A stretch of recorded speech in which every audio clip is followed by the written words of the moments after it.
सफलता खुशी की पूंजी नहीं, खुशी सफलता की पूंजी है। यदि आप जो कर रहे हैं उससे प्यार करते हैं, निश्चित विश्वास के तौर पर एक दिन आप उसमें जरूर सफल होंगे। मैं सुकृत कुमार आज मैं आपके लिए लेकर आया हूं lecture number 5 of chemical kinetics. तो देखिए बच्चों, आज हम सबसे पहले इस लेक्चर की शुरुआत करेंगे from the integrated rate equation for zero order reaction. बच्चों, इंटीग्रेशन की जरूरत क्या है? बिल्कुल है।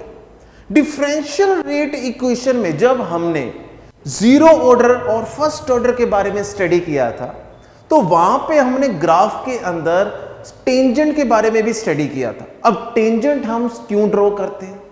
जब हमने किसी भी रेट ऑफ फ्रैक्शन का इंस्टेंटेनियस रेट फाइंड आउट करना होता है, पॉइंट टू बी नोटेड। आपको लगता है कि जब कोई मूव ऑन कर रहा है, रनिंग मोड पे है, और जिस पॉइंट पे आप रोकेंगे, क्या वो उसी पॉइंट पे जाकर स्टॉप होगा? Not possible. थोड़ा सा आगे जाके स्टॉप होगा। क्या आपको लगता है कि डिफरेंशियल रेट इक्वेशन में हम exact order of fraction find out कर सकते हैं? क्या मालूम during the course of chemical change वहां पे 1 मोल की जगह जब आप रिएक्शन को स्टॉप कर order of fraction find out करेंगे, 1 से ज्यादा मोल यूज हो जाए। तो ये सारी जो इनकन्वीनियंस कैलकुलेशंस हैं, इनको बेटर और राइट वे में करने के लिए हमें किसकी जरूरत पड़ती है? इंटीग्रेशन की। तो अब इसमें कंसेप्ट क्या है, स्ट्रेटेजी क्या है, वही हमने यहां पे स्टडी करना है। तो देखिए बच्चों, सबसे पहले तो नेवरदलेस हम ए को क्या मानेंगे? Reactant, that is converted into product. अब according to rate law and differential rate equation, हमारे पास रेट किसके बराबर होगा? यहां पे 2 रेट के फॉर्मूले से आएंगे। एक तो फॉर्मूला आएगा in terms of differentiation, means change in concentration of A with respect to time. आगे नेगेटिव साइन, और नेगेटिव साइन क्या बताता है? Decrease in concentration of reactant. और दूसरा on the basis of rate law k A की power alpha. अब zero order के लिए अल्फा की वैल्यू क्या होगी बच्चों? Obviously 0। So rate is equal to के ए की पावर 0, एंड जब बेस कुछ भी हो लेकिन अगर उसकी पावर 0 हो जाए तो फाइनली वो वैल्यू 1 आती है। So rate is equal to के।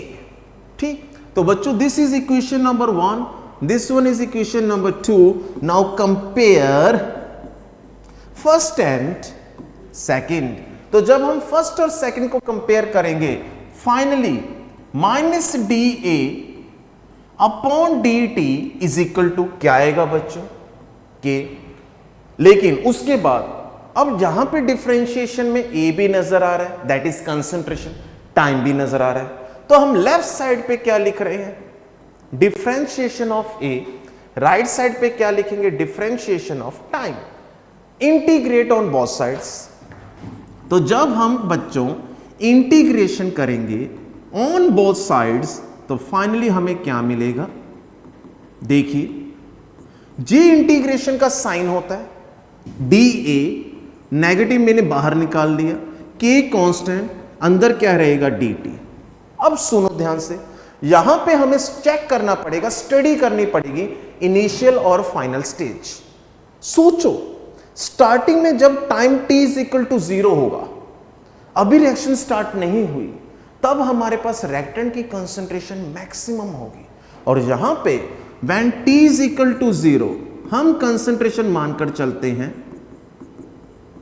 A naught, that is the initial concentration, maximum concentration of reactant. और जब बच्चों टाइम t होगा, वहां पे कुछ कंसंट्रेशन इसकी क्या हो जाएगी? रिड्यूस। तो रिमेनिंग कंसंट्रेशन, लेफ्ट कंसंट्रेशन को क्या मान रहे हैं? A। तो इसलिए अगर हम नेक्स्ट आगे प्रोसीड करें, तो अब यहां पे इंटीग्रेशन में नीचे क्या लिखेंगे? ए नोट, ऊपर क्या लिखेंगे? ए। इंटीग्रेशन हम किसकी करवा रहे हैं? रेक्टेंट ए की, is equal to k when A naught, here we have t is equal to 0, initial time 0। जब वहां पे ए की कंसंट्रेशन होगी, तब वहां पे टाइम कितना होगा? टी। ठीक, अब बच्चों जो अपने पास dx की इंटीग्रेशन होती है वो होती है x। मीन जब अपने पास जिसकी आप डिफरेंशिएशन कर रहे हो अगर वो आपके पास बाहर नजर नहीं आ रहा है, वेरिएबल की फॉर्म में कांस्टेंट 1 नजर आ रहा है, तो उसकी इंटीग्रेशन इटसेल्फ होती है। तो यहां पे इसकी इंटीग्रेशन इटसेल्फ होगी। सो फाइनली a, नीचे a नोड, ऊपर बच्चों a, फिर आगे negative is equal to k, अंदर आएगा t, नीचे 0, ऊपर t। अब पहले ऊपर वाली वैल्यू पुट करते हैं, फिर बच्चों हम नीचे वाली। So a minus a naught bracket closed, k t minus 0। बस अब इसको हमने सिंप्लीफाई करना है। So minus a plus a naught is equal to k t. यहां से हमें एक इक्वेशन मिलने वाली है, स्ट्रेट लाइन इक्वेशन, ध्यान से देखना। तो बच्चों अपने पास माइनस a नोट को मैं राइट साइड लेकर जा रहा हूं, के t minus a note. Negative को दोनों साइड्स पे मल्टीप्लाई कीजिए। जब नेगेटिव को हम दोनों साइड्स पे मल्टीप्लाई करेंगे तो finally a is equal to minus के टी प्लस a नोट। तो ये बन गई अपने पास सबसे पहले तो integrated rate equation for zero order. ठीक, अब इसको हम कंपेयर करेंगे स्ट्रेट लाइन इक्वेशन से। स्ट्रेट लाइन इक्वेशन क्या होगी बच्चों इसमें, y is equal to m x plus c. तो चेक कीजिए अपने पास y क्या आ रहा है, here y is concentration of A, X is T, M is that is slope minus K, और फाइनली इंटरसेप्ट C बच्चों क्या है यहां पे, intercept that one is A node. तो अगर बच्चों यहां पे हम ग्राफ की स्टडी करें तो सबसे पहले तो मैं यहां पे जो ग्राफ स्टडी करने जा रहा हूं उसमें मैं एक्स एक्सिस पे क्या ले रहा हूं, टाइम। वाई एक्सिस पे क्या ले रहा हूं बच्चों, कंसंट्रेशन। अब आप चेक कीजिए इस इक्वेशन में आपको क्या पता चल रहा है बेटा, जैसे जैसे आप टाइम बीतेगा तो वैसे वैसे रेक्टेंट की कंसंट्रेशन कम होगी क्योंकि प्रोडक्ट की फॉर्मेशन हो रही है। तो इसका मीनिंग वहां पे जो ग्राफ आएगा उसकी जो स्लोप आएगी वो पहली बात तो क्या होगी, नेगेटिव, और दूसरी उसकी बराबर होगी दैट इज के। तो बेटा इस केस में अपने पास जो स्लोप आएगी वो नेगेटिव आएगी, तो ये स्ट्रेट लाइन होगी। अब इस स्ट्रेट लाइन में स्लोप तो क्या होगी, negative, and is equal to minus k. और इसमें इस पॉइंट से लेकर यहां तक जो मैक्सिमम वैल्यू होगी जब time t is equal to 0 होगा, when time t is equal to 0, तो उस वक्त अपने पास जो कंसंट्रेशन होगी वो फाइनल होगी that is maximum concentration of reactant. तो वहां पे हम इंटरसेप्ट क्या ले लेंगे, a नोट। तो बच्चों इंटरसेप्ट का मतलब होता है कि व्हेन टाइम अप्रोचेस टू 0 उस वक्त अपने पास रेक्टेंट की कंसंट्रेशन क्या होगी, मैक्सिमम। ठीक, तो ये ग्राफ अपने पास किसके लिए, concentration versus time for zero order. अगर मैं आपको कहूं कि अब हमारे पास एक्स एक्सिस पे क्या है, कंसंट्रेशन, वाई एक्सिस पे क्या है, रेट, तो सोचिए, वीडियो को पॉज करके सोचिए कि जीरो ऑर्डर के लिए रेट और कंसंट्रेशन में क्या रिलेशन होता है। बच्चों हमने प्रीवियस लेक्चर्स में स्टडी किया है कि जीरो ऑर्डर में rate never depends upon concentration.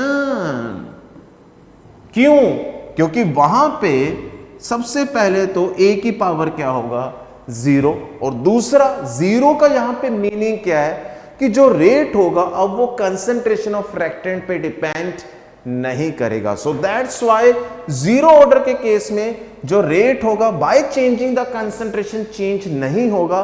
तो यहां पे जो अपने पास ग्राफ आएगा that will be parallel to x axis. एक पर्टिकुलर कंसंट्रेशन पे रेट मैक्सिमम हो जाएगा, पर उसके बाद उसकी वैल्यू चेंज नहीं होगी। तीसरे ग्राफ पे आते हैं। तीसरे ग्राफ के लिए बच्चों हमें एक कंसेप्ट और स्टडी करना पड़ेगा, that one is half life period. अब हाफ लाइफ पीरियड के लिए मैं आपको एक छोटी सी एग्जांपल देता हूं, आपको सुनना पड़ेगा, रिक्वेस्ट। दो बॉयज, एक बॉय का नाम लेट अस कंसीडर सुकृत, ठीक, एक और बॉय ले लेते हैं, लेट अस कंसीडर सर्वेश। दो बॉयज ले लिए, दोनों अलग अलग फैमिलीज में पैदा हुए। जब सुकृत पैदा हुआ उस वक्त उनकी फैमिली में कितना पैसा था? 10 करोड़। जब सर्वेश पैदा हुआ उस वक्त उनकी फैमिली में कितना पैसा था? 20 करोड़। टाइम बीता गया, दोनों बच्चों ने पढ़ाई की, पढ़ाई के साथ साथ थोड़ा एंजॉय भी किया, पैसा कम होने लगा। जब सुकृत की एज कितनी हुई बच्चों? 18 ईयर्स। उस वक्त उनकी फैमिली में 5 करोड़ रुपया रह गया।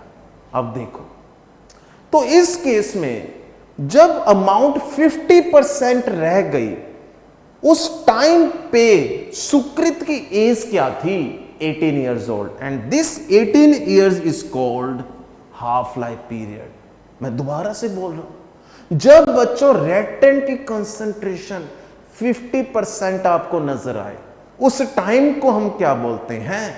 Half life period. अब सर्वेश के केस में 20 करोड़। अगर मैं मानकर चलूं कि 18 ईयर्स में उनके पास कितनी अमाउंट थी? 12 CR।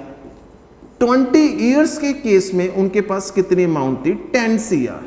अब देखो, इनिशियल अमाउंट 20 CR, 18 ईयर्स के वक्त 12 CR, तो 18 ईयर्स यहां पे सर्वेश के केस में हाफ लाइफ पीरियड नहीं होगा, क्योंकि वहां पे अभी भी अमाउंट 50% नहीं है। तो 50% का मतलब 10 CR, और 10 CR के वक्त उसकी एज कितनी है? 20 ईयर्स। तो यहां पे हाफ लाइफ पीरियड कितने ईयर्स पे आएगा? 20 ईयर्स। आई बात समझ में? अब इसी चीज को हम किस पे अप्लाई करेंगे? जीरो ऑर्डर पे। तो बच्चों देखो, जीरो ऑर्डर के केस में तो सबसे पहले तो जब ए कंसंट्रेशन क्या होगी? A0/2, तो उस वक्त टी क्या होगा? T half. तो इंटीग्रेटर रेट इक्वेशन क्या थी अपने पास? A = -KT + A0। अब इसमें ये पुट करेंगे तो A क्या हो जाएगा? A0/2 -K, T को हम क्या लिखेंगे? T half plus A0। अब फाइनली मैं KT हाफ को लेफ्ट साइड पे लेकर जा रहा हूं और A0/2 को राइट साइड पे। तो चेक कीजिए, finally KT half comes out to be = A0/2, means T half is = A0/2K। तो जीरो ऑर्डर के केस में हाफ लाइफ पीरियड किसके बराबर आ रहा है? Initial concentration of reactant upon 2K। Here K is rate constant. तो सोचिए, अगर मैं यहां पे ग्राफ हाफ लाइफ पीरियड के कॉरस्पॉन्डिंग इनिशियल कंसंट्रेशन लूं तो बच्चों ग्राफ क्या आएगा? सोचिए, जीरो ऑर्डर के केस में जैसे जैसे आप इनिशियल कंसंट्रेशन को चेंज करेंगे वैसे वैसे उस रिएक्शन का हाफ लाइफ पीरियड भी इंक्रीज होगा, which means straight line with positive slope. लेकिन यहां पे कोई इंटरसेप्ट नहीं होगा, मीन्स अगर वहां पे मैं कंसंट्रेशन को 0 ले लेता हूं, उसके कॉरस्पॉन्डिंग उसका कोई हाफ लाइफ पीरियड नहीं होगा, तो इसका मतलब उसके कॉरस्पॉन्डिंग टी हाफ की वैल्यू क्या होगी? 0। इसीलिए ये ग्राफ कहां से पास कर रहा है? ओरिजिन से। तो यहां पे स्लोप क्या आ रही है बच्चों? That is 1/2K। आई बात समझ में? So point to be noted, zero order के केस में T half directly proportional to initial concentration. ठीक, तो मैं उम्मीद के साथ कह सकता हूं कि आपको जीरो ऑर्डर की integrated rate equation, half life period और तीनों के तीनों ग्राफ्स क्लियर हो चुके हैं। आगे बढ़ते हैं।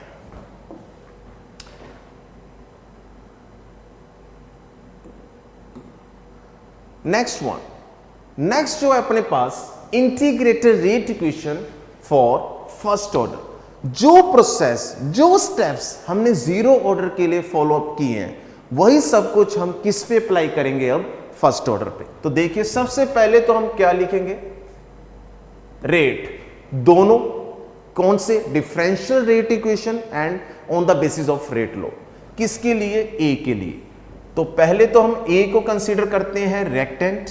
किस में कन्वर्ट हो रहा है बच्चों? प्रोडक्ट पे।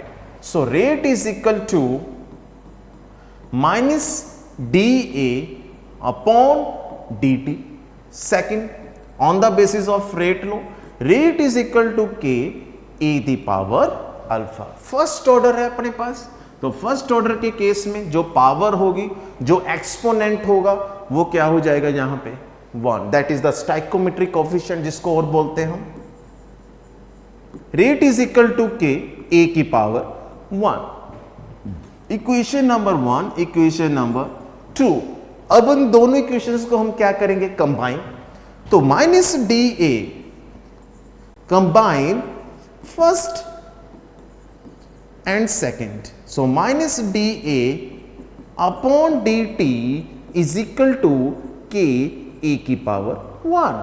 अब कंसंट्रेशन टर्म्स को हम लेफ्ट साइड पे लेकर जाएंगे, टाइम को राइट साइड पे। So finally minus d A upon A is equal to d T.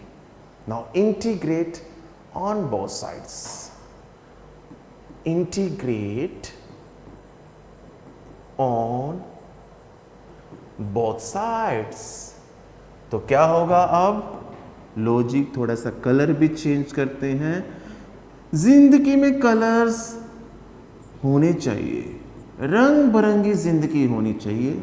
यहां पे हमने के भी लेना था, यहां पे के आएगा बच्चों।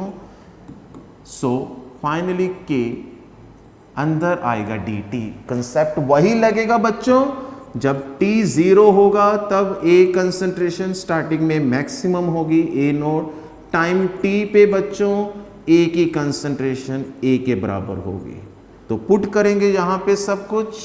सो फाइनली माइनस A नोट से A d A upon A is equal to k 0 से t डी टी। अब बच्चों, जो अपने पास 1 अपॉन एक्स डी एक्स का इंटीग्रेशन होता है, that is natural log of x, l n x.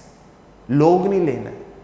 जब केमिस्ट्री में हम इंटीग्रेशन करते हैं तो उसमें हम एक्सपोनेंशियल्स का कंसेप्ट लेकर चलते हैं, यहां पे ना आएगा नेचुरल लॉग, तो एल एन एक्स। तो इसलिए उसी फॉर्म में हम इसको इक्वेट करेंगे। अब finally minus l n A, नीचे ए नोड, ऊपर A is equal to k t, नीचे 0 ऊपर टी। अब वैल्यूज को हम पुट करेंगे students. So minus l n A naught is equal to k t minus 0। Negative को उस साइड पे लेकर जाएंगे। L n A minus l n A naught is equal to minus के टी। अब इसको हम log 10 की फॉर्म में लेकर आएंगे, log बेस 10। सो 2.303 से मल्टीप्लाई होगा बच्चों log a minus 2.303 log a note minus के टी। 2.303 से दोनों साइड्स पे मल्टीप्लाई नहीं करना है, डिवाइड करना है। Divide 2.303 on both sides. Left side पे लॉस हो जाएगा, नुकसान हो जाएगा, 2.303 कैंसिल हो जाएगा बच्चों। So log a minus log a naught is equal to minus k upon 2.303 into t. इसको अब हमने स्ट्रेट लाइन इक्वेशन के फॉर्म में कन्वर्ट करना है। So log a is equal to minus k upon 2, इसको थोड़ा साफ सुथरा लिखते हैं ऐसे, log a is equal to minus k upon 2.303 t plus log a naught. तो चेक कीजिए बच्चों, ये हमारे पास है y, t है x, तो स्लोप इस केस में क्या आ रही है, minus k upon 2.303, this is slope that is m, और इंटरसेप्ट क्या आ रहा है बच्चों, c, that one is log a naught. हाँ जी, लेकिन क्यों ना हम इसमें भी पहले हाफ लाइफ पीरियड की स्टडी कर लें। अब हाफ लाइफ पीरियड हमने अभी स्टडी किया था बच्चों, क्या होता है, जिस टाइम पे कंसंट्रेशन स्टार्टिंग की कितने परसेंट रह जाए, 50%, तो यहां पे लेफ्ट कंसंट्रेशन क्या होगी, that is a is equal to initial concentration का half, means a naught upon 2, और बच्चों t क्या होगा अपने पास, t हाफ, वहां पे पुट करेंगे। मैं उस इक्वेशन को दोबारा से लिख रहा हूं बच्चों, log a is equal to minus k upon 2.303 t plus log a naught. So finally log a की जगह यहां पे आएगा a naught upon 2 is equal to minus k upon 2.303, t की जगह आएगा t half plus log a naught. बस जितना इसको अच्छा बनाना चाहो उतना बना लो न्यूमेरिकल पर्पसेस के लिए। तो क्या करें, सबसे पहले तो मैं यहां पे minus k upon 2.303 T half को लेफ्ट साइड पे ले जाता हूं। सो टी हाफ के साथ में रहेगा, 2.303 डिनोमिनेटर में रहेगा, is equal to log a naught, हाँ जी, minus log a naught upon 2, log x minus log y, इसका फॉर्मूला होता है log x अपॉन y। हाँ जी, so K T half upon 2.303 is equal to log, ऊपर आएगा x, नीचे आएगा y, a नोट से a नोट कैंसल, 1 अपॉन 2 पर जाएगा बच्चों। So K T half upon 2.303 is equal to log 2। So T half finally comes out to be is equal to 2.303 into log 2, बच्चों नीचे क्या आएगा, के। अगर हम इसको फर्दर कैलकुलेट करें बच्चों, log 1 की वैल्यू, एक बार log की वैल्यू स्टडी कर लेते हैं, log 1 इज इक्वल टू, शाबाश, 0, बच्चों log 2 0.3010, बच्चों log 3 0.47, बच्चों log 4 means log 2 raised to power 2 means 2 log 2 means 2 into 0.3010, that is comes out to be 0.60। दिमाग चलाना है।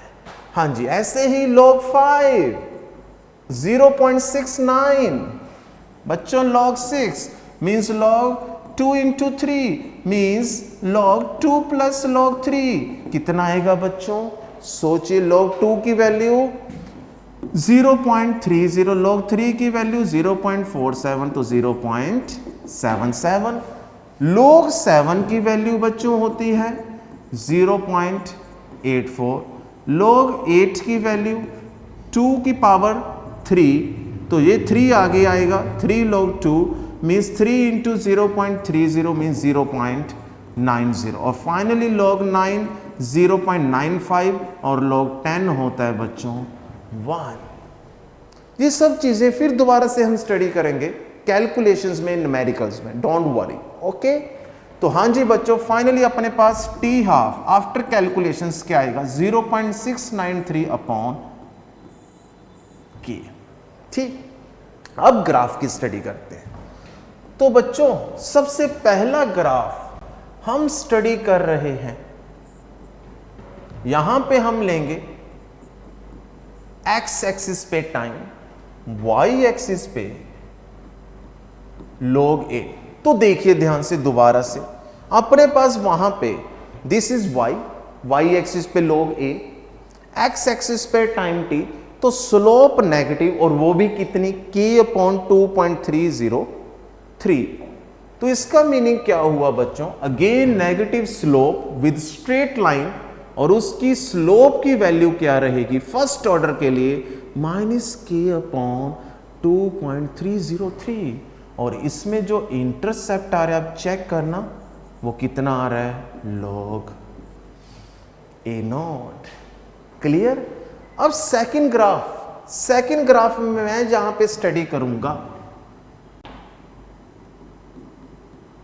T half with respect to concentration. तो देखिए, जैसे अपने पास जीरो ऑर्डर के केस में इनिशियल कंसंट्रेशन टी हाफ दोनों एक दूसरे के डायरेक्टली प्रोपोर्शनल थे, क्या यहां पे ऐसा कंसेप्ट है, बिल्कुल भी नहीं। फर्स्ट ऑर्डर के लिए हमारे पास टी हाफ कितना आया है 0.693/k। इसका मीनिंग क्या हुआ, k भी constant for a first order reaction के लिए, 0.693 वैल्यू भी क्या है, constant, which means T half in case of first order never depends upon concentration. तो इसका मतलब क्या हुआ, पैरेलल टू एक्स एक्सिस। तो यही सेम ग्राफ जीरो ऑर्डर के लिए आया था, लेकिन उस केस में टी हाफ की जगह क्या था बेटा, रेट। ऐसे ग्राफ्स को दिमाग में रखना है लॉजिकली, ठीक। अब ऐसे ही तीसरे ग्राफ के लिए मैं न्यूमेरिकल्स के लिए एक फॉर्मूला फिर दोबारा से मैनिपुलेट करूंगा, ध्यान से देखना इस वाले को, ठीक है। वो कैसे, अपने पास log a किसके बराबर है, -k/2.303t प्लस log a0। ध्यान से देखना, मैं -kt/2.303 लेफ्ट साइड पे लेकर जा रहा हूं, log a राइट साइड पे। So kt/2.303 is equal to log a0 minus log a। तो यहां पे फॉर्मूला आएगा log x minus log y, ठीक। So kt/2.303 is equal to log a0/a। तो अगर मैं इसको y कंसीडर करूं और इसको x, तो चेक कीजिए अगेन यहां पे इंटरसेप्ट क्या है, 0। तो finally here we have time, here we have y axis पे log a0/a। तो चेक कीजिए स्लोप क्या आ रही है, पॉजिटिव, और कोई इंटरसेप्ट नहीं है, दिस वन। ये भी क्वेश्चन आया हुआ है जेईई मेंस में। तो इसमें again positive slope passing from origin, और स्लोप यहां पे कितनी है बेटा, k/2.303, ठीक। तो तीन ग्राफ हमने किसके लिए स्टडी किए, जीरो ऑर्डर के लिए, और तीन ही ग्राफ हमने किसके लिए स्टडी किए हैं, फर्स्ट ऑर्डर। दोनों केसेस में हमने टी हाफ को कैलकुलेट किया। पहले केस में टी हाफ किसके बराबर है, a0/2k, that is zero order के लिए। और फर्स्ट ऑर्डर के केस में टी हाफ किसके बराबर है, 2.303 into log 2/k means 0.693/k। आगे बढ़ती है। और बच्चों कैसा चल रहा है, हाँ जी, लो जी, गैस फेज पे बढ़ते हैं। बंदा सोचने पे मजबूर हो रहा है ये, हाँ जी, gas phase, very very interesting derivation, very very interesting. अब इसमें हम क्या करते हैं, रिएक्टेंट ए कंसिडर करते हैं, A converted into two products B and C. आराम से जस्ट रिलैक्स, पानी पी लो, जूस पी लो, स्ट्रांगली बैठो, बाहुबली। देखो बच्चों, इनिशियली अब यहां पे हम कंसेप्ट कंसंट्रेशन का स्टडी तो नहीं करेंगे, प्रेशर का स्टडी करेंगे। तो यहां पे मैं ए नोड की जगह क्या ले लेता हूं, पी नोड। तो यहां पे ए का जो इनिशियल प्रेशर है वो क्या है, पी नोट, ठीक। तो वहां पे बी का और सी का प्रेशर क्या होगा, 0। चाहे वो तीनों गैसेस स्टेट में हैं, लेकिन time t is equal to 0 पे बच्चों ये तो बनेगा नहीं, ना बी बनेगा ना ही सी बनेगा। उसके बाद एट टाइम t हम मानकर चलते हैं कि इसमें से P प्रेशर इसका कम हो गया, क्योंकि जितनी अमाउंट कम होगी उसके कॉरस्पॉन्डिंग उतना प्रेशर कम होगा। तो इसका मीनिंग क्या हुआ? P मीन्स रिड्यूस्ड प्रेशर, जो प्रेशर कम हो गया है। तो कितना बचा? तो यहां पे आएगा बेटा P node minus small p, this one is small p, ठीक। अब जितना यहां से खत्म होगा स्टाइकोमेट्रिक कोएफिशिएंट से पता चल रहा है उतना ही B बनेगा, उतना ही C बनेगा। तो यहां पे आएगा P, यहां पे भी आएगा P। तो टाइम t पे टोटल प्रेशर हमें कितना मिल रहा है? Total pressure is PT, that is equal to P node minus P plus P plus P। एक P से cancel, finally PT is equal to P node plus P। और small p की value क्या आ गई बच्चों? यहां पे PT minus P node. Is that clear? अब ये P की वैल्यू इसमें पुट करो तो टाइम T पे जो A का प्रेशर होगा वो अब कितना होगा बच्चों? That is P node minus P। और इसमें हम P की ये वाली वैल्यू पुट करेंगे, so P node minus PT minus P node, negative से मल्टीप्लाई करेंगे अंदर, तो finally P node minus PT plus P node, here we have 2P node minus PT। तो सोचो in terms of concentration time t is equal to 0 पे A node था, तो A node की जगह इन टर्म्स ऑफ प्रेशर क्या आ गया अपने पास? P node. Time t is equal to T पे left concentration, left amount A की कितनी थी बेटा? A। अब उसके कॉरस्पॉन्डिंग प्रेशर कितना आ गया? P नोड माइनस P, और P node minus P means that is 2P node minus PT। अब ये दोनों वैल्यूज किस में पुट करेंगे? फर्स्ट ऑर्डर में जो हमने एक फॉर्मूला बनाया है K is equal to 2.303 upon T log A node upon A। ये हमने फर्स्ट ऑर्डर में पीछे जाकर देखना फॉर्मूला जनरेट किया जो न्यूमेरिकल्स में काफी हेल्पफुल है। अब यहां पे A नोड की जगह हम क्या पुट करेंगे बच्चों? 2.303 upon T, P node put करेंगे, log P नोड, ठीक। और A की कंसंट्रेशन की जगह हम क्या पुट करेंगे? 2P node minus PT। ये भी न्यूमेरिकल्स के लिए काफी हेल्पफुल फॉर्मूला है। अब यही कंसेप्ट हम कौन सी एग्जांपल पे बच्चों लगा सकते थे? इस पे SO2Cl2 को आफ्टर डीकंपोजिशन दो गैसेस में कन्वर्ट होते हुए देखा गया है, SO2 प्लस Cl2। क्लियर है बच्चों? तो ये थी अपने पास integrated rate equation for first order gas phase reaction, जिसमें हमने एक फॉर्मूला जनरेट किया है इन टर्म्स ऑफ प्रेशर। तो ऊपर का बच्चों जो फॉर्मूला है ये है इन terms of concentration for first order, नीचे वाला बेटा इन टर्म्स ऑफ प्रेशर। जब हमारे पास एक रिएक्टेंट होगा और दो क्या होंगे? प्रोडक्ट। आइए देखते हैं आगे क्या छुपा हुआ है।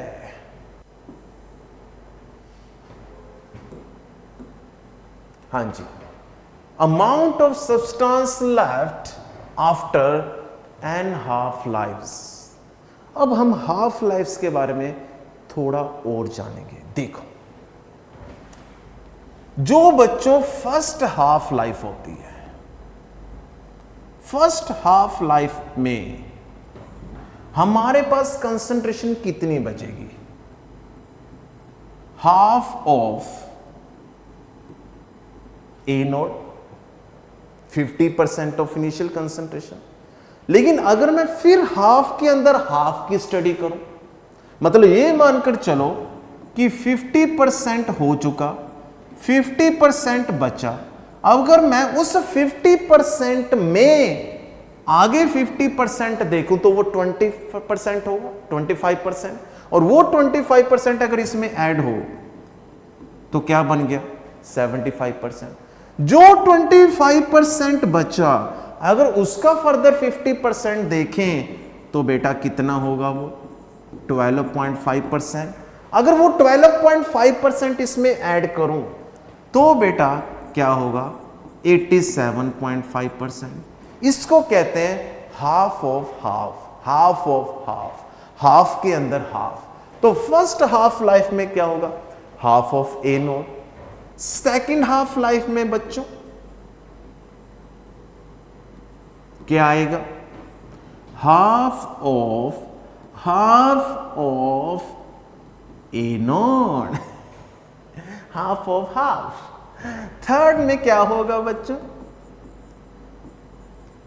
थर्ड हाफ लाइफ में 3 हाफ आएंगे, हाफ ऑफ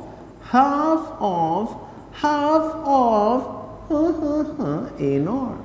तो ऊपर के केस में अपने पास ए नॉट अपॉन 2, सेकेंड हाफ में ए नॉट अपॉन 2 की पावर 2, थर्ड के केस में ए नॉट अपॉन 2 की पावर 3। तो सोचो फर्स्ट के केस में यहां पे आया 1, सेकेंड केस में क्या आया 2, थर्ड केस में क्या आया 3। तो बेटा n हाफ लाइफ्स में क्या आएगा A node upon 2 raise to power n। So this is the formula when we have amount of substance left after n half lives. Clear? दिल में छुपा लो। नेक्स्ट वन लो जी प्रैक्टिस प्रॉब्लम्स। वाओ पहला question ही मजेदार है बच्चों, धासु रियली लव इट। क्यों? क्योंकि इसमें स्लो का कंसेप्ट भी दिया हुआ है, इक्विलिब्रियम का कंसेप्ट भी दिया हुआ है, और हमने यहां पे फाइंड आउट करना है ओवरऑल ऑर्डर ऑफ फ्रैक्शन। कैसे करेंगे देखो, जब भी ओवरऑल ऑर्डर ऑफ फ्रैक्शन पे जाना है तो आपने सबसे पहले कौन सा स्टेप फाइंड आउट करना है जो हमारे पास स्लोवेस्ट स्टेप है। क्योंकि हमने ये केमिकल किनेटिक्स के अंदर कुछ टॉपिक्स में बार बार देखा है कि जो रेट डिटरमिनिंग स्टेप होता है जिसमें एक्टिवेशन एनर्जी सबसे ज्यादा होती है, that will be the slowest step, जिस पे रेट और ऑर्डर ऑफ फ्रैक्शन डिपेंड करता है। तो बेटा इस केस में finally rate is equal to के ए की कंसंट्रेशन एंड B2 की कंसंट्रेशन। ठीक है, लेकिन अभी भी ये सेकंड ऑर्डर नहीं होगा।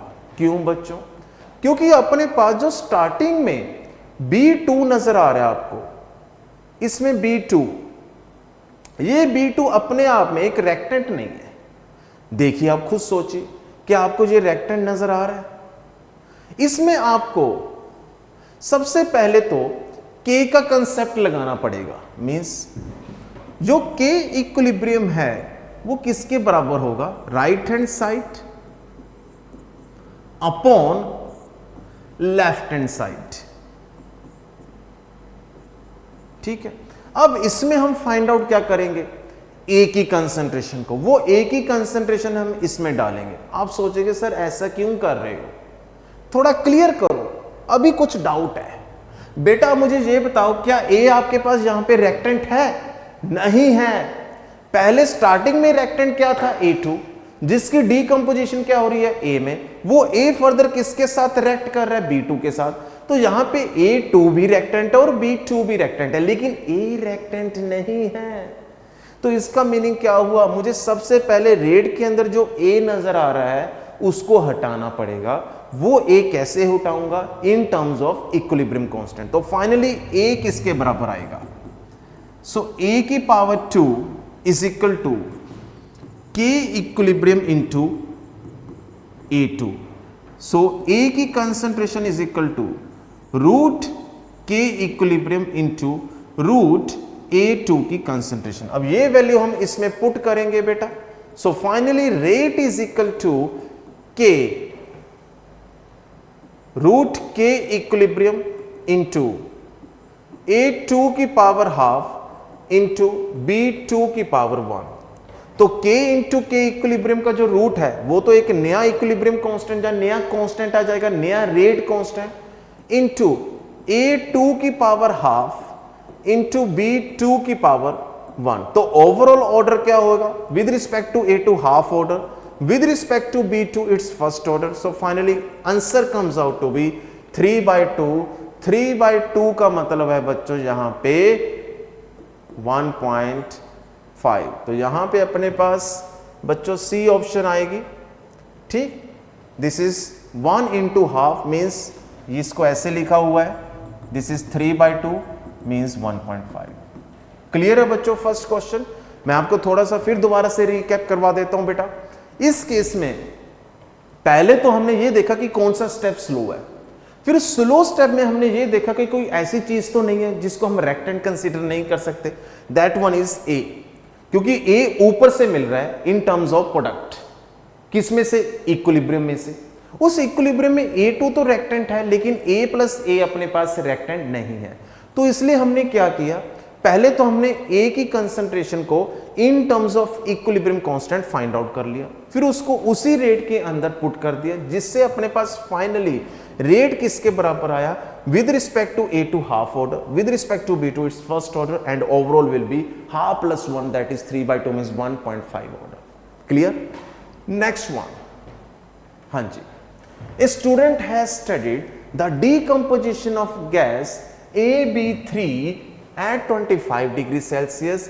He obtained, helium नहीं है यहाँ पे, he obtained the following data। अब इसमें हमने order of fraction find out करना है। देखो T हाफ दिया हुआ है, अब हम सोचेंगे सर ये T हाफ किसका है, जिसका है हमने वही तो फाइंड आउट करना है कि ये जीरो ऑर्डर की वैल्यूज हैं इन terms of T half, first order की वैल्यूज हैं। इसके लिए हमें एक रिलेशन पे पहुंचना पड़ेगा। मैं बताता हूं कैसे। देखो अपने पास, देखो अब ये वाला जो वीडियो का पार्ट है बहुत इंटरेस्टिंग जाने वाला है, बहुत ध्यान से देखना। जी मेंस 2023 का क्वेश्चन है। जीरो ऑर्डर के केस में टी हाफ हमारे पास किसके बराबर था, A नोड अपॉन 2K।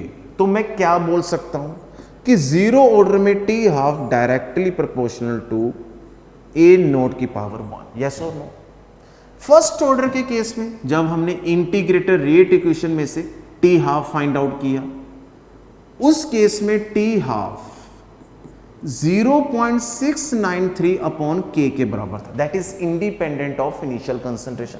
तो जहां पे हम इसको साथ में क्या मान सकते हैं, A नोड की पावर 0, क्योंकि समथिंग रेज टू पावर 0 क्या हो जाएगी 1। तो सोचो जीरो ऑर्डर के लिए 1, फर्स्ट ऑर्डर के लिए 0। तो आपको नहीं लग रहा कि जैसे जैसे हम ऑर्डर इंक्रीज कर रहे हैं वैसे वैसे हम पॉजिटिव पार्ट से, पॉजिटिव क्वाड्रेंट से नेगेटिव की तरफ मूव कर रहे हैं। मींस पहले हमारे पास क्या था +1, फर्स्ट ऑर्डर में 0, तो सेकंड ऑर्डर में क्या आएगा -1, विच मीन्स यहां पे हम क्या लिख सकते हैं, देखो T half directly proportional to A node की पावर, ध्यान से देखना 1 - n, यस और नो, बिल्कुल सही। अगर मैं यहां पे जीरो ऑर्डर लूं तो n की वैल्यू क्या होगी 0, तो T half directly proportional to A node की पावर 1। अगर यहां पे बच्चों हम n की वैल्यू 1 पुट करें फर्स्ट ऑर्डर, तो वहां पे T हाफ डायरेक्टली किसके बराबर आएगा, कांस्टेंट वैल्यू के, क्योंकि 1 - 1 क्या होगा 0। तो ऐसे ही सेकंड ऑर्डर के केस में A नोड की पावर क्या आ जाएगा -1। So which means T half directly proportional to initial concentration की पावर 1 - n, और यहां पे हमने n को ही फाइंड आउट करना है। ठीक है, अब जस्ट हमने वैल्यूज को पुट करना है। तो देखिए सबसे अपने पास पहली वैल्यू T हाफ की कितनी दी हुई है 4, और उसके कॉरस्पॉन्डिंग mm प्रेशर की वैल्यू। तो यहां पे कंसंट्रेशन की जगह आप प्रेशर ले सकते हो, A नोड की जगह P node, not be confused. हमने अभी प्रेशर की फॉर्म में फर्स्ट ऑर्डर की डेरिवेशन की है, तो इसलिए यहां पे बच्चों हम पहली वैल्यू 4 और उसके कॉरस्पॉन्डिंग कांस्टेंट आप कुछ भी ले लो, के ले लो, कुछ भी ले लो। हाँ जी, पी नोड, तो पी नोड की वैल्यू 50, इसकी पावर 1 माइनस एन। दूसरी वैल्यू अपने पास टी हाफ की कितनी है, 2 कांस्टेंट। साथ में अपने पास पी नोड की वैल्यू 100, उसकी पावर 1 माइनस एन। ठीक है, उसके बाद बाकी वैल्यूज को फाइंड आउट करने की जरूरत नहीं है, पुट करने की जरूरत नहीं है, यहीं से हम order of fraction find out कर सकते हैं। This is equation number 1 and this is equation number 2। अब आपने क्या करना है, फर्स्ट को 2 से डिवाइड करना है। सो 4/2 कांस्टेंट से कांस्टेंट चला जाएगा, सो 50/100 दोनों की पावर सेम है, 1 माइनस एन। 0 से कैंसर, यहां पे 2, यहां पे 2, सो 2 की पावर 1, 1/2 की पावर 1 माइनस एन।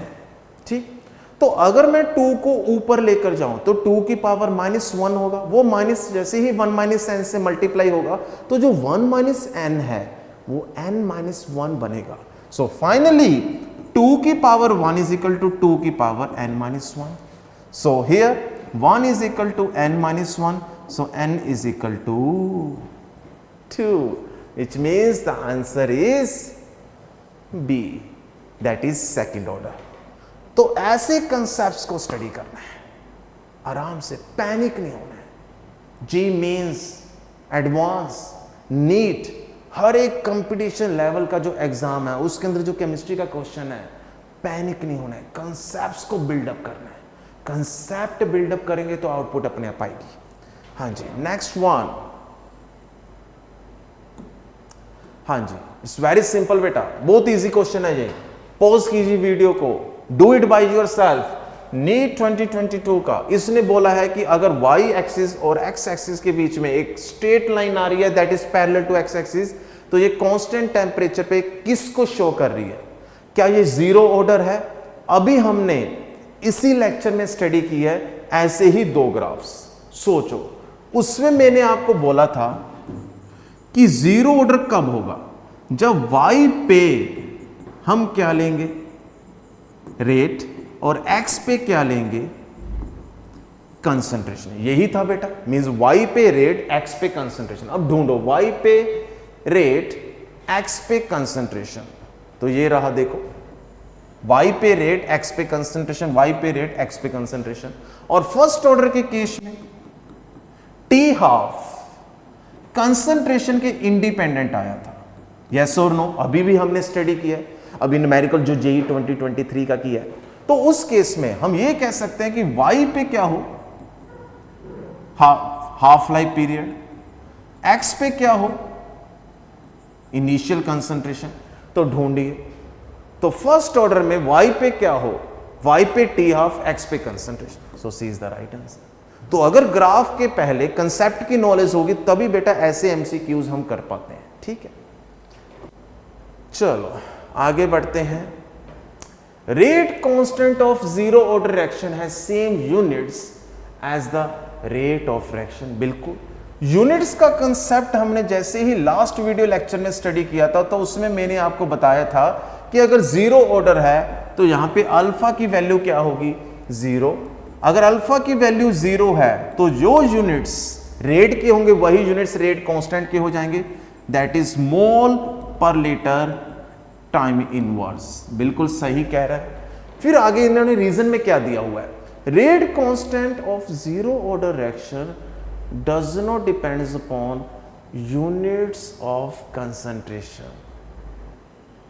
कंसंट्रेशन पे डिपेंड नहीं करता है, अलग बात है, यूनिट्स ऑफ कंसंट्रेशन पे डिपेंड नहीं कर रहा। अजीब नहीं लग रहा आपको? आप खुद सोचो, जीरो ऑर्डर के केस में के यूनिट्स ये वाले आए हैं, क्या इसमें आपको कंसंट्रेशन के यूनिट्स नजर नहीं आ रहे?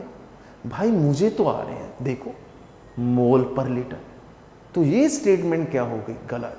वर्ड टू वर्ड को पिक करना है सर्च एंड रीजन में, तो यहां पे यूनिट्स वर्ड के कारण ये पूरा का पूरा रीजन क्या हो गया बेटा, false. So assertion is true and reason is false. Oh, next one. देखो मैं तो यही सोचता हूं कि हर एक वीडियो लेक्चर में आपके लिए कुछ ना कुछ असर्शन रीजंस ढूंढ के लेकर आए जाए, जिससे आपका बोर्ड एग्जाम का भी कॉन्फिडेंस लेवल बूस्ट हो, जेईई मेन और नीट कॉम्पिटिटिव एग्जाम्स के भी कॉन्फिडेंस को आप बूस्ट कर पाओ। ठीक है, तो ज्यादा से ज्यादा प्रैक्टिस करनी है हमारे इस वीडियो लेक्चर्स में। तभी मैं कहता हूं मेरी वीडियोस के साथ बने रहें, ढेर सारा प्यार दें।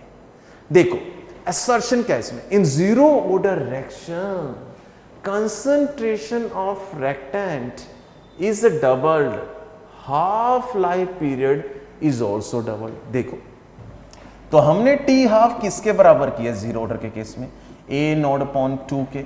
तो सोचो जीरो ऑर्डर के केस में T half directly proportional to A naught की कंसंट्रेशन। तो डायरेक्टली का मीनिंग यही तो हुआ कि अगर मैं कंसंट्रेशन को डबल करूंगा तो वहां पे टी हाफ की वैल्यू भी क्या हो जाएगी, डबल। तो बेटा यहां पे असर्शन तो क्या है, ट्रू, बिल्कुल true. Total time taken for zero order reaction is to complete is double the half life period. अब देखो ये चीज देखने वाली है। सबसे पहले तो integrated rate equation zero order के लिए क्या थी, A is equal to minus के T plus A naught means k t is equal to A naught minus A. यही था अपने पास कंसेप्ट। ठीक है बेटा, अब सोचो इन्होंने बोला total time taken for zero order reaction to complete क्या होगा, डबल। देखो T half is equal to A node upon 2 के। अगर यहां पे मैं के को फाइंड आउट कर लूं तो के अपने पास ए नोड माइनस ए अपॉन टी आएगा बच्चों। यहां पे इन्होंने बोला है कंप्लीट, तो अगर अपने पास वहां पे रिएक्शन कंप्लीट हो गई है तो फिर ए का क्या काम, क्योंकि ए का मतलब तो लेफ्ट कंसंट्रेशन होता है, तो इसलिए यहां पे ए क्या हो जाएगा, 0। सो फाइनली के क्या आएगा, ए नोड अपॉन टी। बस इसमें पुट करेंगे हम। So finally t half is equal to A node upon 2 into A node upon t. A naught से ए नोड कैंसल, टी ऊपर जाएगा। So T half is equal to t upon 2। So finally total time t half का क्या आ रहा है, double.